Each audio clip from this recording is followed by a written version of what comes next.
పల్లి మండలం సీతానగరంలో YCP office కూల్చివేత చుట్టూ రాజకీయం నడుస్తుంది. రూల్స్ పాటిస్తూ తాము పార్టీ కార్యాలయం నిర్మిస్తున్నామని వైసీపీ నాయకులు చెబుతున్నారు. రాజకీయ కక్ష సాధింపులో భాగంగా కూల్చేశారని విమర్శించగా సిఆర్డీఏ అధికారులు స్పందించారు. నిజానిజాలు పేరుతో వివరణ ఇచ్చారు. జలవనరుల శాఖకు చెందిన స్థలంలో నిర్మిస్తున్న అక్రమ కట్టడాలపై కొరడా జలిపించినట్లుగా తెలిపారు. వైసీపీ ఆరోపణలను సిఆర్డీఏ పూర్తిగా తోసిపుచ్చింది.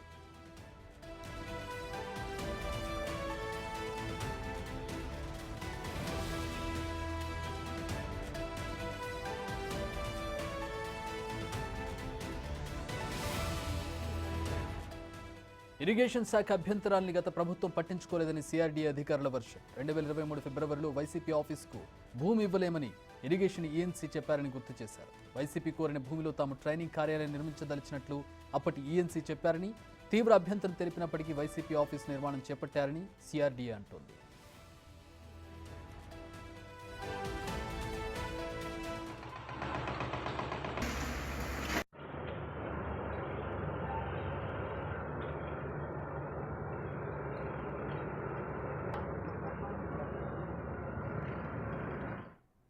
మా ప్రతినిధి శివ జాయిన్ అవుతున్నారు. దీనికి సంబంధించి మరిన్ని వివరాలు అందిస్తారు. శివ, అసలు టెక్నికల్గా ఈ స్థలానికి సంబంధించిన వివరాలు ఏంటి? ఇప్పుడు కూల్చివేయడానికి గల కారణాలు ఏ విధమైనటువంటి కారణాలు చూపిస్తున్నాయి? దీని మీద వైసీపీ ఎట్లా రెస్పాండ్ అవుతోంది? చక్రి మొత్తం మీద చూసుకుంటే ఆంధ్రప్రదేశ్లో రాష్ట్ర వ్యాప్తంగా కూడా ఎక్కడైతే ప్రభుత్వ భూములు ఖాళీగా ఉన్నాయో వాటిపై వైఎస్ఆర్సీపీ సర్కార్ ఫోకస్ పెట్టింది.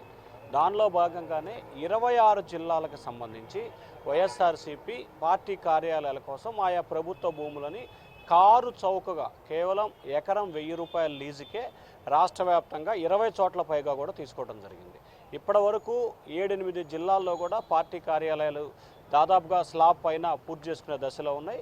ఒక 3-4 చోట్లయితే ప్రారంభానికి సిద్ధంగా ఉన్నాయి. ఇక 26 జిల్లాలతో పాటుగా అమరావతిలో కేంద్ర కార్యాలయం వద్ద ఒక ఇరిగేషన్ శాఖకు సంబంధించిన ఆలయ పార్టీ కార్యాలయ నిర్మాణానికి ఆ పార్టీ ప్రయత్నాలు ప్రారంభించింది. ఇక్కడ చాలా ఆసక్తికరమైన అంశాలకి వైఎస్ఆర్సీపీ వేదికైంది. ఏదైతే 2023లో జనవరిలో గుంటూరు జిల్లా మంగళగిరి నియోజకవర్గ పరిధిలో రేవేంద్రపాడు అంటే దుగ్గిరాల మండలం రేవేంద్రపాడు సమీపంలో ఇరిగేషన్ శాఖకు సంబంధించి బోటులు తయారు చేసేందుకు కూడా అక్కడ కొంత భూమి ఉంది. ఆ భూమిలో వైఎస్ఆర్సీపీ పార్టీ కార్యాలయం నిర్మించుకోవడానికి అవకాశం కలిగించాలని చెప్పి ఇరిగేషన్ శాఖకి వైఎస్ఆర్సీపీ అర్జీ పెట్టింది.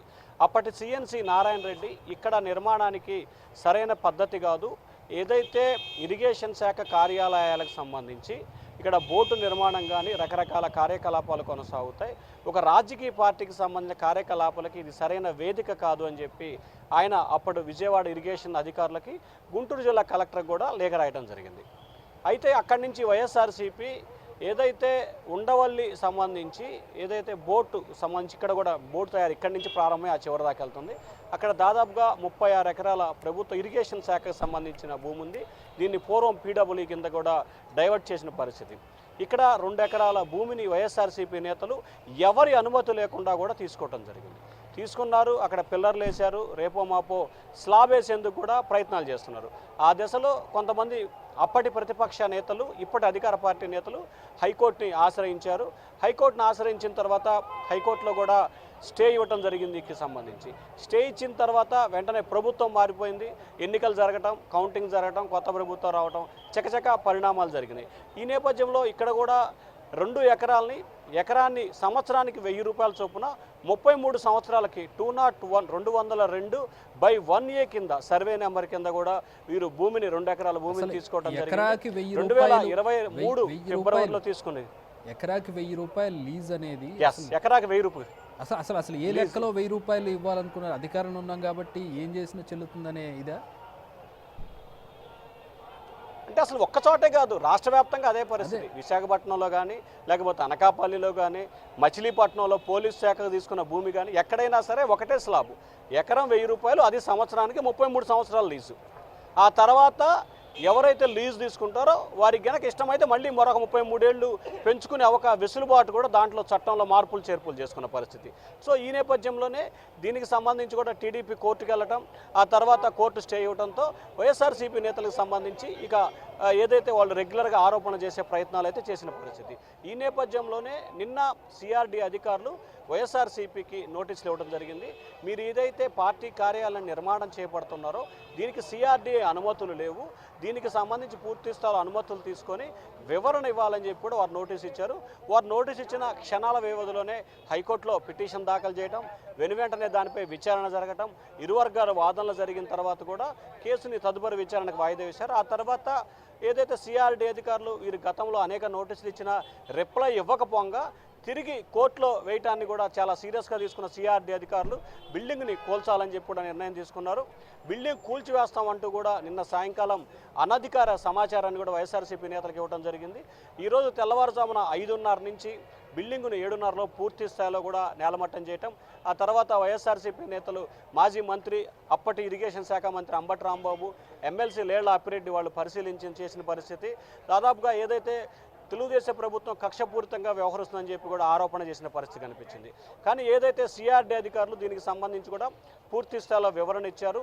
తాము ఏదైతే అధికారానికి సంబంధించి వైఎస్ఆర్సీపీకి సమాచారం ఇచ్చామో వారి దగ్గర నుంచి ప్రాపర్గా సమాధానం రాలేదు, ప్రాపర్గా రెస్పాన్స్ అవ్వలేదు. అసలు బిల్డింగ్ నిర్మాణ సమయంలోనే అంటే బిల్డింగ్ ఎప్పుడైతే చేస్తారో ఆ టైంలో కనీసం తమ వద్ద అనుమతి కూడా తీసుకోలేదని సిఆర్డీ వాదనగా కనిపించింది. కానీ దీన్ని వైఎస్ఆర్సీపీ మాత్రం ఒకే ఒక విధానం, కక్షపూరితంగా వ్యవహరిస్తున్నారు, మీరు కక్షపూరితంగా వ్యవహరిస్తున్నారు ఒకే ఒక నినాదం పెట్టుకున్నారు తప్ప ఎక్కడా కూడా వాస్తవ లెవెల్లోకి వెళ్ళలేదు. వాస్తవంగా మధ్యాహ్నం మాజీ మంత్రి అంబటి రాంబాబు మీడియా సమావేశానికి సంబంధించి స్వయంగా నేనే వెళ్ళటం కూడా జరిగింది. ఆయన ఏ ప్రశ్న అడిగినా కానీ ఒకటే సమాధానం, ఈ కేసు కోర్టులో ఉంది, కోర్టులో విచారణ చెప్తాం, ఇది కోర్టు కాదు కదా ఇక్కడ చెప్పడానికనే ఒకే ఒక సమాధానాన్ని పదే పదే వినియోగించారు తప్ప ఏ ప్రశ్నకు కూడా అంబటి రాంబాబు సమాధానం చెప్పిన పరిస్థితి అక్కడ కనిపించలేదు. అక్కడి నుంచి ప్రెస్ మీట్ అయిపోవడంతో ఏదో తరుముతున్న మాదిరిగా అక్కడి నుంచి చాలా వేగంగా కూడా మాజీ మంత్రి అంబటి రాంబాబు అప్పిరెడ్డి కూడా వెళ్ళిపోయిన పరిస్థితి.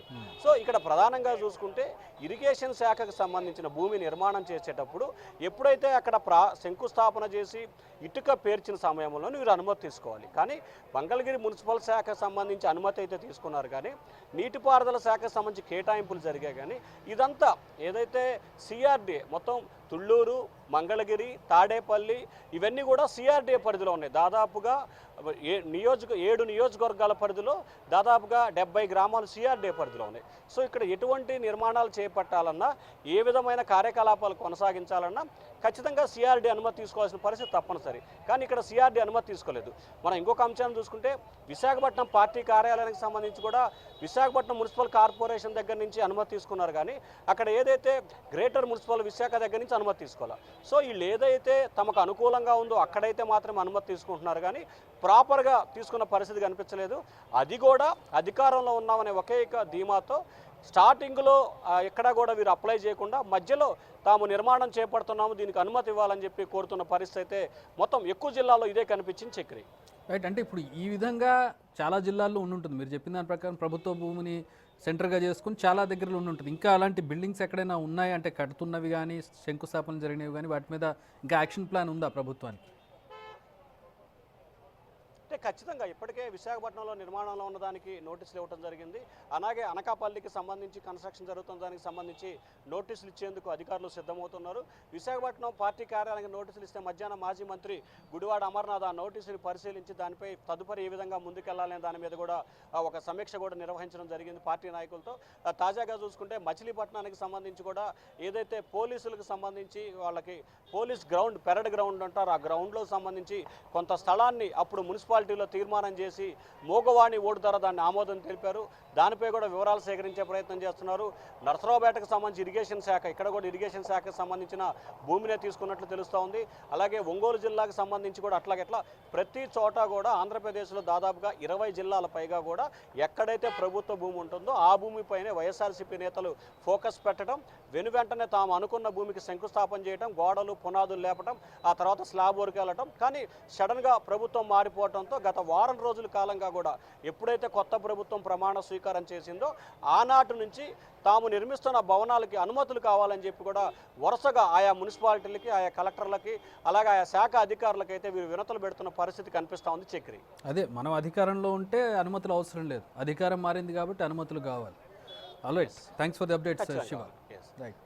సో మొత్తంగా అది రాష్ట్ర వ్యాప్తంగా కూడా ఇదే పరిస్థితి ఉన్నట్లుగా కనపడుతుంది. మచ్చుకి ఇప్పుడు విజయవాడలో మనం పరిస్థితి చూస్తూ ఉన్నాం.